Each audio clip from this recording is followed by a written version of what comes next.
Hey guys, um, I know this may be conscious. Some people like the series, some people didn't, and that's fine. We all have opinions. Gaming is gaming, after all. It doesn't matter what platform you play. Gaming is gaming. Um, I'd like to talk about a possible remaster of a kid series, one that I grew up with since the Sega Genesis. Two, a very good concept of it. It is Sonic Riders. Now, before y'all, haters of Sonic and the Rider series, because let's all admit it was good until they released free riders, where you had to only use the Kinect instead of have a controller type of configuration optional, which was better for the Sonic Riders games. But in particularly, I wish Sonic Riders Zero Gravity, and Sonic Free Riders, if they're already going to try to make Sonic Free Riders, whatever title it is. Hopefully, if they make it, they make it to where I can use a controller instead of a motion capture thing like Kinect.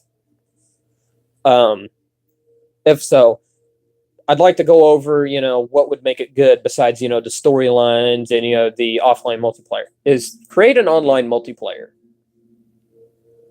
I mean, you guys already did do it for free riders, but I mean, it wasn't good with the controller options. Half the time I would exit the game before, the race even got into full swing, really. Because I mean, like literally, the Kinect wouldn't follow you. You had bugs in it. Half the time, your animation apparently had to be, your body had to be right in the posture to actually see the Kinect to actually recognize it. So in all, really, that game was complete and utter failure. The other two, however, I thought were good. Now, let's get on the subject here. If they do remaster it, I want to see current gen graphics with 4K, 1080p, 60 frames per second. It would look great.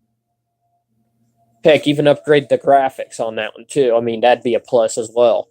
It can be optional. And have the old graphics do what Halo did for the collection. I could switch back between the current graphics and the original graphics for the games. As an option.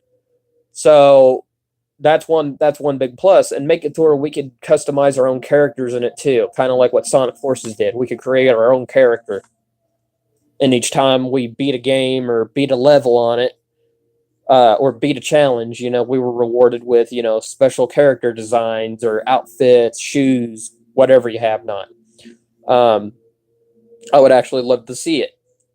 However, I don't want to see microtransactions, and if there are, make it to where there's a in-game currency mechanic that actually gives you enough currency, and don't make some of the stuff you can get through microtransactions, like a loot box like Call of Duty does, and don't make it to where we get stuff that don't even help us in the game, if anything. If you decide to put game-changing equipment in there, make it to where we actually can earn it through the in-game currency. Let's say a rare box.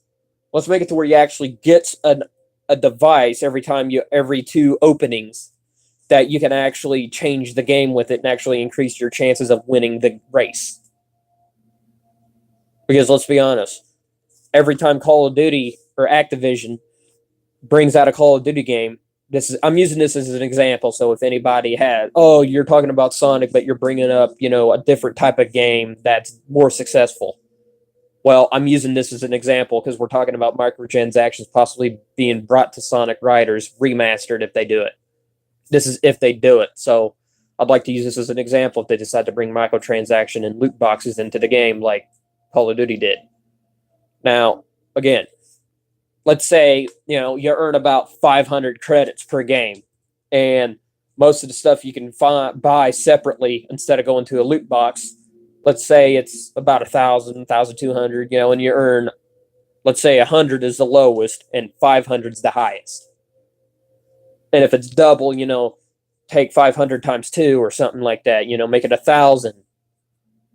Stuff like that. Don't make it to where we have to grind for 12 hours straight just to get 1,000 points for one item in the game, and then have to take that same amount of time of 12 hours and do it again. Because then, yeah, we feel rewarded, but we feel like we had to do an obscene amount of work to get that one item. And it doesn't even, by then, let's say it's about at the end of its life cycle, by then, it's already too late. Everybody has that, but I'm the first one. It's the first time I'm getting it, pretty much. That's where I don't want to be like that. I don't want to be like that player that, oh, it would have been faster if I just put money into the game. Because honestly, everybody hates that aspect where we have to put more money in the game after we paid $40. That's if, that's how much it's worth right now to buy a new Sonic Riders game. Or buy one used. Now, another thing I want to feature is, customize the hoverboards. Choose your hoverboard base form, like Sonic's Blue Racer, I believe is what it was called. Let's be able to customize our own Blue Racer using the configuration of that original one and then switching everything out of it that makes it work, or cosmetically. Let's put a longer time to use the boost on it, where it, lasts a bit longer than the standard one. Let's say it lasts 30 seconds. All right, that's great, but make it to where the amount of rings it takes to use it again, is like 30 for 30 seconds or something, This is just my idea if we remaster it.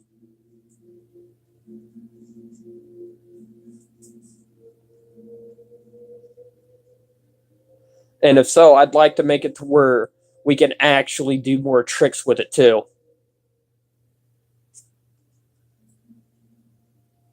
I like Sonic games. I always buy a Sonic game.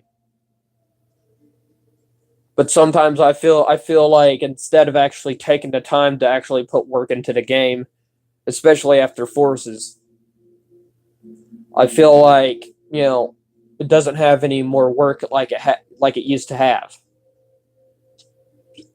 The last game where I actually could spend some replay value on it after beating the campaign was Sonic Unleashed. I like Sonic 06 or however you guys call it now. I had no bug issues with the game. I still don't. I can log on to it now and play it and there's no bugs. I would actually like a Sonic game where it literally was just like that, except don't fill it with bugs. I've seen the bugs. I'm just fortunate enough not to run into them.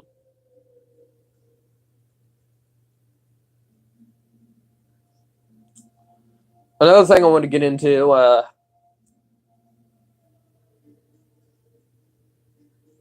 is well, there's not really nothing. Oh yeah, is make it to where we can also do something else with the characters' looks too, like switch it between original or the old classics, just things of that nature. Like I said, I like the concept that Sonic Riders had. I still do. It's just whenever you guys created Sonic Free Riders, Sega, Team Sonic, it's just when you created Free Riders, what you should have done is made it to where it still utilized the controller, because like I said, the Kinect was an absolute mess. It was an absolute nightmare. I didn't like playing it. Nonetheless, I still completed it. Even, I believe it had a Supersonic stage on it, too. It's been a while. I've sold it since then, and the Kinect. That's how bad the Kinect really was. I'm not going to lie, some of the games were fun. But then again, it also made a complete, total mess of everything. So, let me know what you guys think about if they do remaster Sonic Riders and bring back 1 and 2, make Free Riders just controller only. And actually, if they do put microtransactions, let's not make it to where we can only put money in it. It's optional, but I want it to where if we